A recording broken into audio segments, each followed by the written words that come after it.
Welcome to Ank's English, the podcast that's all about mastering English in a fun, natural way while leveling up every corner of your life. I'm Ank, your host, and I'm absolutely pumped to have you here today. Whether you're joining me for the first time or you're a regular listener, this episode is going to spark some serious motivation. So, grab a comfy seat, maybe a snack, and let's dive into something that could transform how you chase your dreams. Here's a question to get you thinking. What's the one thing holding you back from smashing your goals? Whether it's speaking English fluently, getting fit, or tackling that big project. Got an idea? I'll share mine. Procrastination. That sneaky habit of saying, I'll do it later, only to watch time slip away. It's like a roadblock stopping you from reaching your potential. And trust me, I've been there. Let me get real with you. I've been wrestling with procrastination lately. I set some bold goals this year, like boosting my English fluency for public speaking and committing to a daily workout routine. But I keep putting things off. Some days, I tell myself I'll practice English after dinner, but then I'm too tired. Other times, I skip the gym because a new series on TV feels way more tempting. Sound familiar? That's the problem we're tackling today.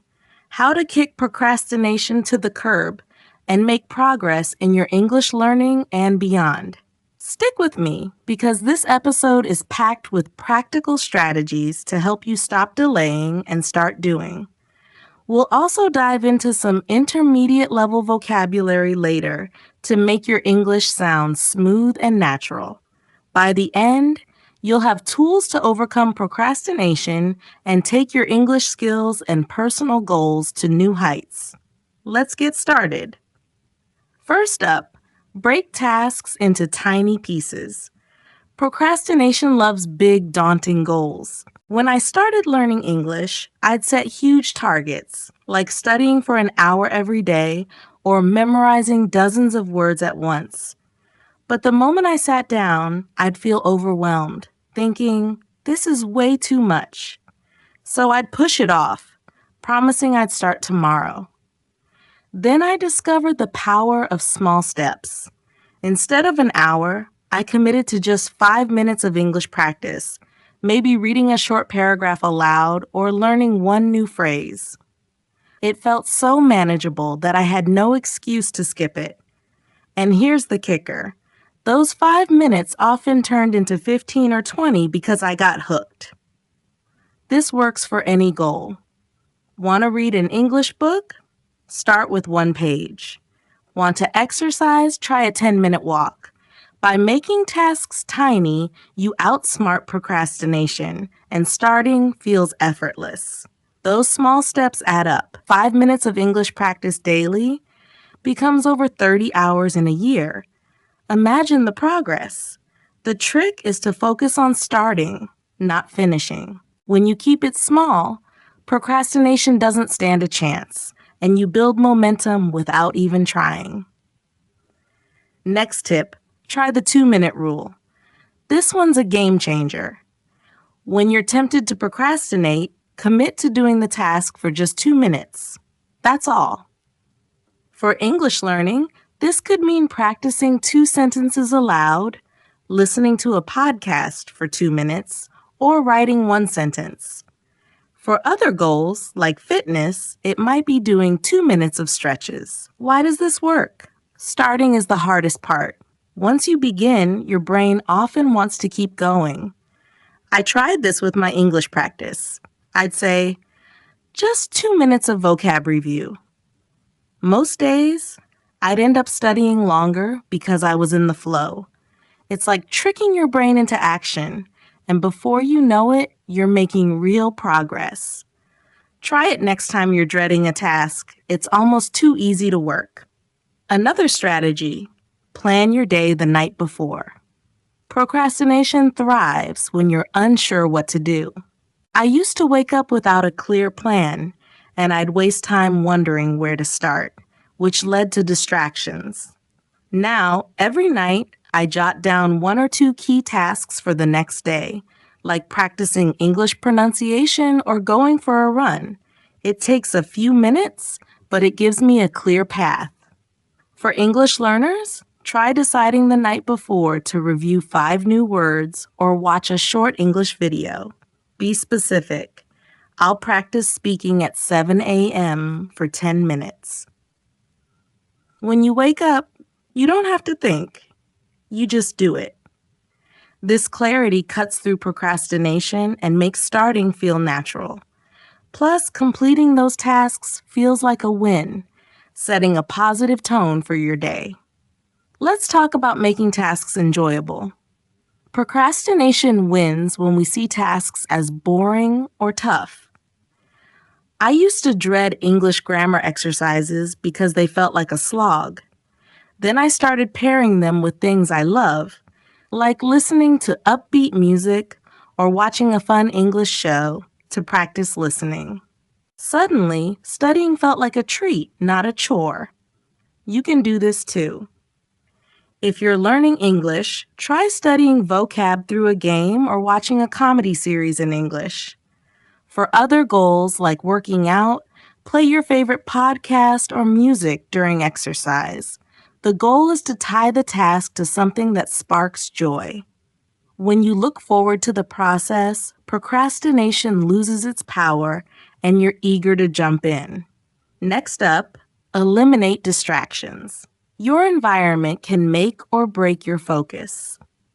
I used to study English at my desk, but my phone was right there, buzzing with notifications. I'd tell myself I'll just check one message, and an hour later, I'd be deep in social media. Now I put my phone in another room when I study, and it's a total game changer. For English learners, create a distraction-free space. Keep your study materials, like notebooks or apps, front and center, and hide anything that pulls you away, like your phone or snacks. This works for other goals too, like writing or exercising. Clear your space of temptations and make it easy to stay focused. A small change like this can stop procrastination in its tracks. Another tip, harness accountability. Procrastination loves it when no one's watching. I started sharing my English learning goals with a friend, and it made all the difference. I'd say, I'm going to practice speaking for 10 minutes today, and knowing they'd ask about it later pushed me to follow through. Try this yourself. Find a study buddy for English, join a language group, or tell a friend about your goals. For other tasks, like fitness or work projects, share your plans with someone you trust. It doesn't need to be formal. Just a quick, hey, I'm doing this. Can you check in with me? That little accountability nudge makes it harder to procrastinate and keeps you motivated.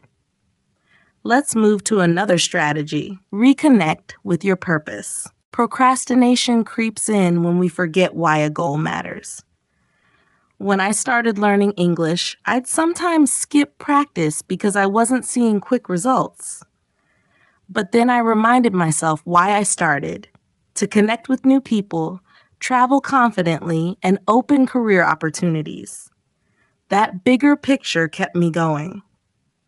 Think about your why. Maybe you're learning English to land a dream job, travel the world, or chat with friends abroad. Keep that reason front and center. Maybe write it down and stick it on your desk. When procrastination tempts you, revisit that purpose. It's like a spark that reignites your drive, reminding you that every small step is worth it. Another key tip, embrace imperfection. I used to procrastinate because I was scared of failing. I'd avoid speaking English because I didn't want to sound silly, or I'd skip workouts because I wasn't good enough yet. But perfection is a trap. Waiting for the perfect moment or skills just fuels procrastination. Instead, accept that you're a work in progress. If you stumble over words in English, that's okay. It's how you grow. If you miss a study session or workout, don't dwell on it. Just start again. For English learners, every sentence you try, even if it's shaky, is progress. Letting go of perfectionism frees you to act, and that's where real change happens. One more strategy: reward yourself for effort. Procrastination often wins because we focus on the struggle, not the wins. I used to wait for big milestones, like finishing an English course, before celebrating. But now I reward myself for showing up, even if it's just practicing for 10 minutes. Maybe I watch a favorite show or grab a snack after studying. Try this for yourself. After an English practice session, treat yourself to something small, like a coffee or a quick break. For other goals, like exercising, reward yourself with something fun, like listening to music. These small rewards make the journey enjoyable and keep you coming back. Overcoming procrastination isn't about being perfect. It's about showing up consistently. Now, let's switch gears for our vocabulary section. I'm going to break down some intermediate level words and phrases from today's episode to help you sound more natural in English. First up, bite-sized.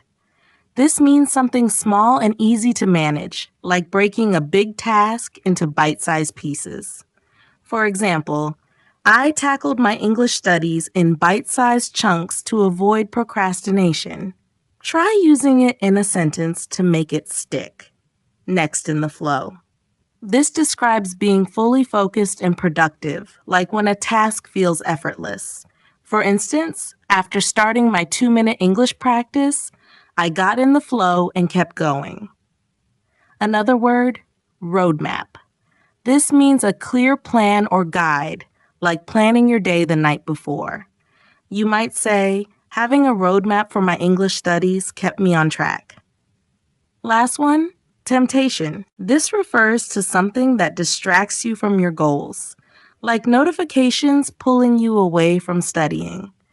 For example, I avoided temptation by keeping my phone out of sight. Practice these words in conversations or writing to make them part of your vocabulary. The more you use them, the more confident you'll sound. Let's wrap this up. Today, we've explored how to overcome procrastination to boost your English learning and personal goals. From tiny steps to embracing imperfection, these strategies will help you stop delaying and start making progress.